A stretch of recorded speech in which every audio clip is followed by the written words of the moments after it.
Okay, there is a growing awareness of DCB in Japan as well. And let me show you first the current situation in Japan.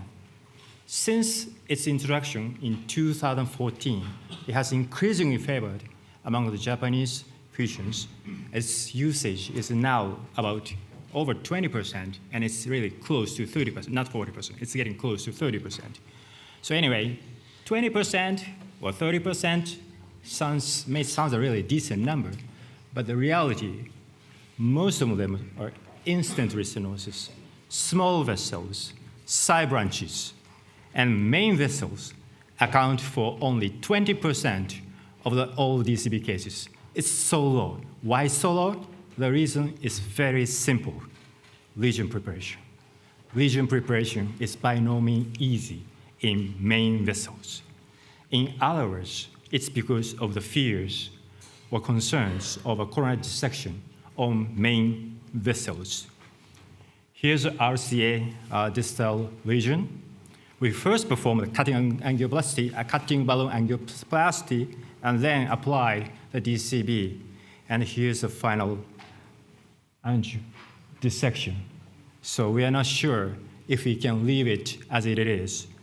But the follow-up completely disappeared, as if the dissection has never existed. What's happening?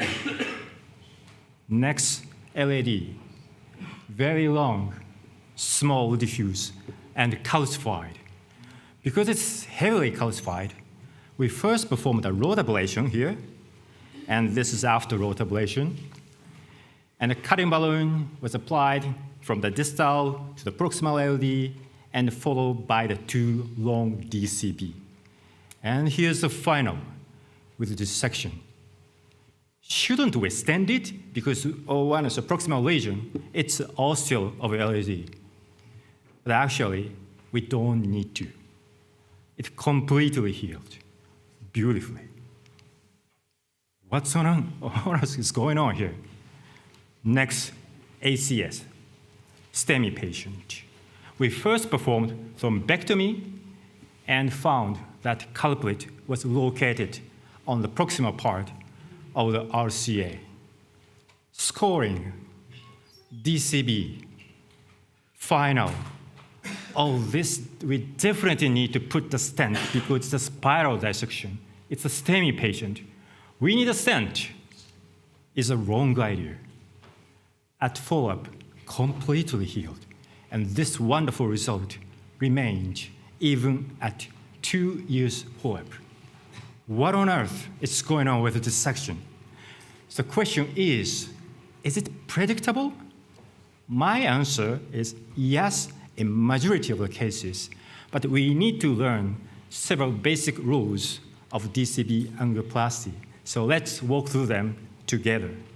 Rule number 1, any vascular injury will eventually heal. Proximal LAD lesion.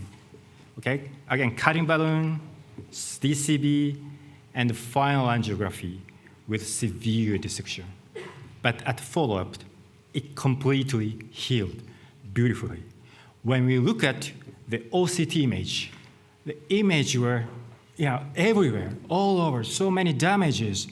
But the follow-up completely healed nicely and beautifully. And second, so the previous case was a soft lesion.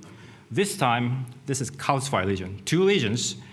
So proximal lesion was calcified so that it was quite resistant to balloon dilatation. And covered by 2 DCB like this. And here's the final, severe dissection. Okay? But at the follow-up, beautifully healed. So when we look at the after, so immediately after the PCR, OCT, so fractures, multiple cracks of calciums.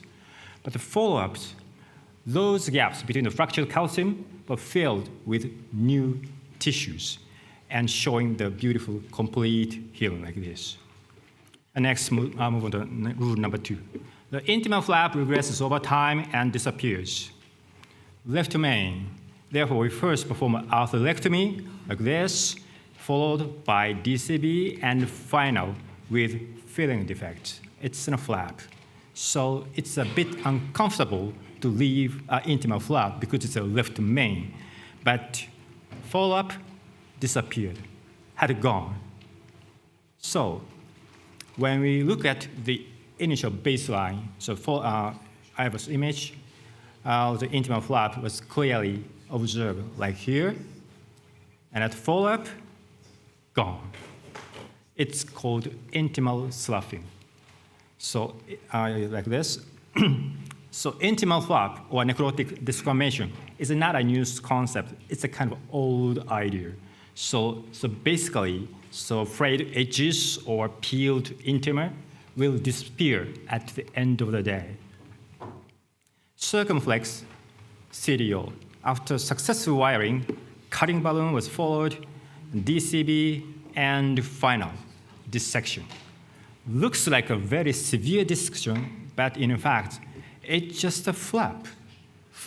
Therefore, when you look at the cross-sectional image here, you can clearly see the flap, intimal flap, like this. So intimal flap disappears, will disappear at the follow-up. It's intimal sloughing. Therefore, angiograph findings looks very beautiful, nicely, healed nicely. And third rule, rule number 3. This is the most important rule. Paclitaxel acts on the vascular wall, not on the plaque, acts on the vascular wall. See? Proximal RCA, calcified, eccentric calcified. So cutting balloon and DCB, dissection. See? So when we look at the IVUS image, it will look like this here. So it's a peeled flap. But as I mentioned earlier, flap will disappear, and the paclitaxel acts on the vessel wall. Therefore, the follow-up looks like this, as you imagined. Okay? So you can imagine the follow-up image by adapting these basic 3 rules. And here's the angiograms, beautifully and nicely healed. LAD, mid-LAD, again, cutting, DCB, and final, dissection, okay? So let's see the IVUS first. It looked like this. Large flap, dissection with large flap. Again, as I mentioned earlier, the flap will disappear and any injury will heal, and the drug acts on the vessel wall. Therefore, you can predict the future image, future IVUS image like this. See? Okay? So again, you can predict the future follow-up image from the immediately after the IVUS image. And here's the angiogram, nicely healed. So 3 rules. Any vascular injury will eventually heal. The flap will disappear, and drug acts on the vascular wall. So based on these 3 rules, let's try some practical exercise together. Level 1, basic, CTO, mid-LAD CTO. So after successful wire crossing, cutting balloon, DCB, dissection, what would you do? It's a spiral dissection. So let's see IVUS first. Oh, large, big flap, severe dissection, like this.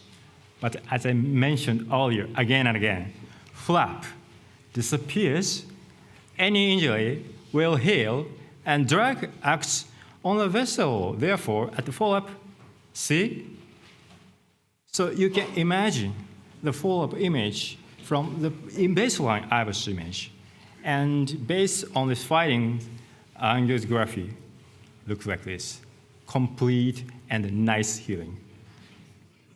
Okay, so let's move on to the intermediate. So it's getting a bit challenging.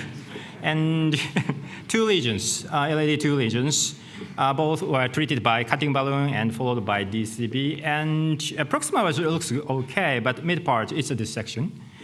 And yeah, this is an IVUS image. This section was look like this. And at the moment, I expected that the flap will disappear and the vessel will expand like this. So I predicted that would look like this, but the reality was here. So exaggerated vessel expansion. See? So I thought, it's my assumption, but probably the wall is too thin that the drug acts too strongly. Therefore, angiography shows a kind of ectatic formation. But the vessel doesn't keep expanding for a long time. So in my experience, any vascular expansion will settle within 3 to 6 months. This is a reality of late lumen enlargement. Nicely said, but it's a mild and benign form of aneurysmal remodeling. Level 3, advanced. RCA-CDO, very long lesion from the proximal to distal, proximal to distal, and so cutting balloon was applied entire lesion, but only mid part and proximal part was the segment that DCB was applied, only 2 because of the budget constraints. So distal part was not covered with DCB, okay? And no dissection was observed at the proximal part, and dissection was observed, but it's covered with DCB. And there was a dissection at the distal part, but not covered with DCB. So again, a bit complex. No dissection with a drug, dissection with a drug, and dissection with no drug. What would it be as a follow-up like this? Okay? So the distal part is really easy to understand restenosis. As you all well know, the mechanism of restenosis is a shrinkage of vasculature. Therefore, it's not covered by DCB. It's easy to understand. What happened at the proximal part, it's a late management, it's actually an exaggerated vessel expansion because the media or vessel walls may be disrupted or torn, therefore drug acted too strongly. And mid part, residual dissection. Actually, it's a residual persistent double barrel configuration because it was CDO lesion. I did a multiple channel tracking, therefore it's reflecting incomplete delayed healing. So dissection is often categorized like this. Type A and B is benign, and type C or higher considered malignant. Doesn't make sense at all as far as I'm concerned.